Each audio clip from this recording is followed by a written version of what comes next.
सत्य के कंटकमय मार्ग में आपको गुरु के सिवाय और कोई उचित मार्गदर्शन नहीं दे सकता। गुरु कृपा के परिणाम अद्भुत होते हैं।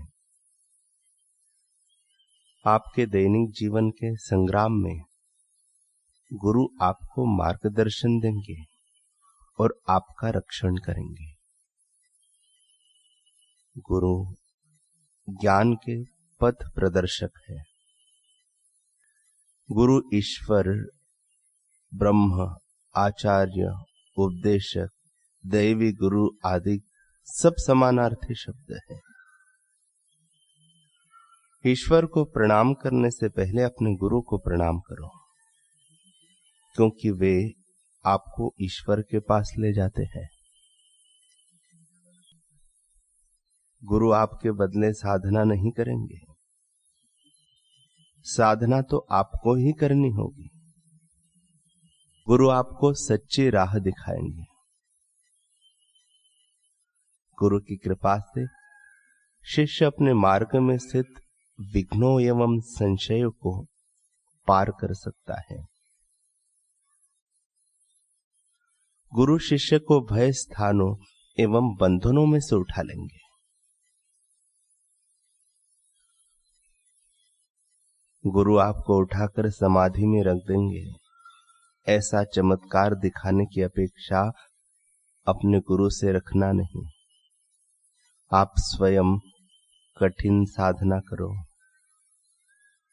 भूखे आदमी को खुद ही खाना चाहिए। अगर आपको सद्गुरु प्राप्त नहीं होंगे तो आप आध्यात्मिक मार्ग में आगे नहीं बढ़ सकेंगे। गुरु शिष्य का संबंध पवित्र एवं जीवन पर्यंत का है। यह बात ठीक से समझ लेना।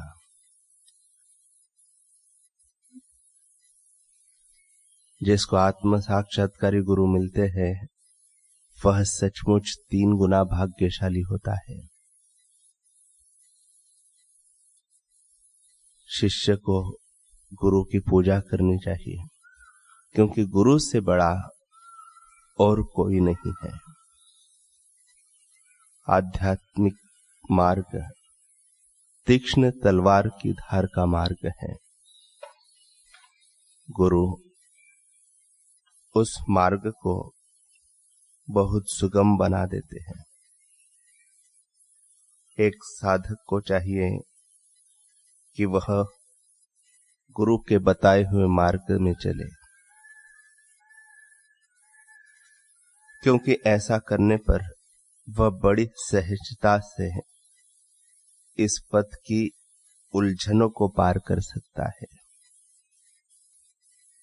गुरुदेव से बात करने की अभिलाषा लिए एक शिष्य ने योगानंद परमहंस जी के कक्ष में झांक कर देखा। योगानंद जी ने भी बड़े प्यार से हाथ से अंदर आने का इशारा किया। इससे पहले कि शिष्य उनके पास आकर बैठता, योगानंद जी ही उठकर उसके पास चले गए।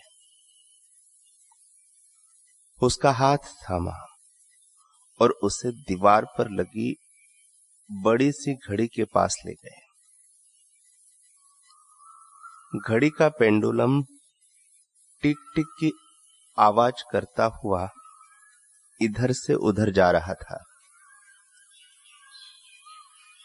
उस शिष्य की ओर देखते हुए योगानंद जी बोले, सुनो, यह घड़ी क्या कह रही है? शिष्य ने भोले भाव से उन्हें देखा। फिर मूक भाषा में उनका प्रश्न उन्हीं से पूछा। योगानंद जी ने टिक टिक की आवाज करते हुए उस पेंडुलम की ओर उंगली करते हुए कहा, यह घड़ी बोल रही है देख देख। फिर शिष्य की भ्रिकुटी में उंगली ले जाकर बोले, यह कह रही है देख देख, अपनी आत्मा के प्रकाश की ओर देख, भीतर की दिव्यता की ओर देख। समय बीता जा रहा है,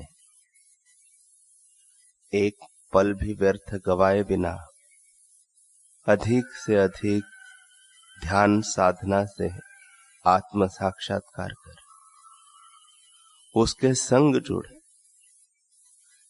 यदि यह कीमती समय एक बार हाथ से निकल गया तो फिर लौट कर नहीं आएगा।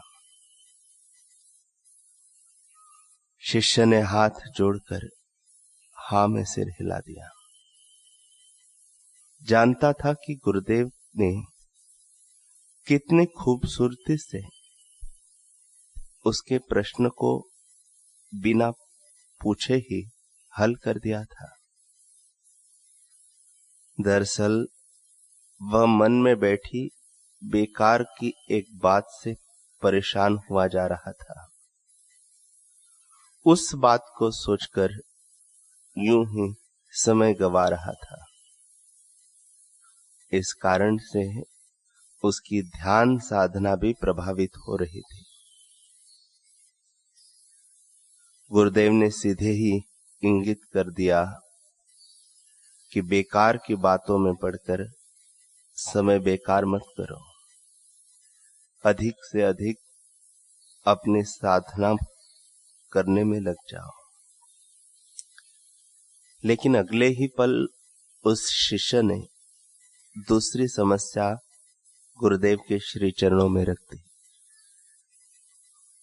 वह कहता है, गुरुदेव, कभी कभी मन इतना बेचैन होता है कि कुछ भी करने की इच्छा नहीं होती, साधना करने की भी नहीं। ऐसे में मैं क्या करूं?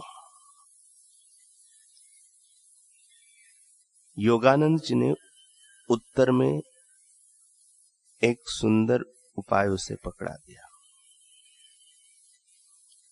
मस्ती भरे अंदाज में गाल पर उंगली रखकर सोचते हुए बोले, जब कुछ भी करने का मन न करे, साधना भी नहीं, तो क्या करे? क्या करे?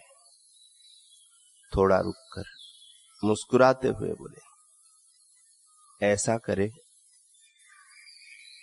कि तब फिर कुछ भी न करे,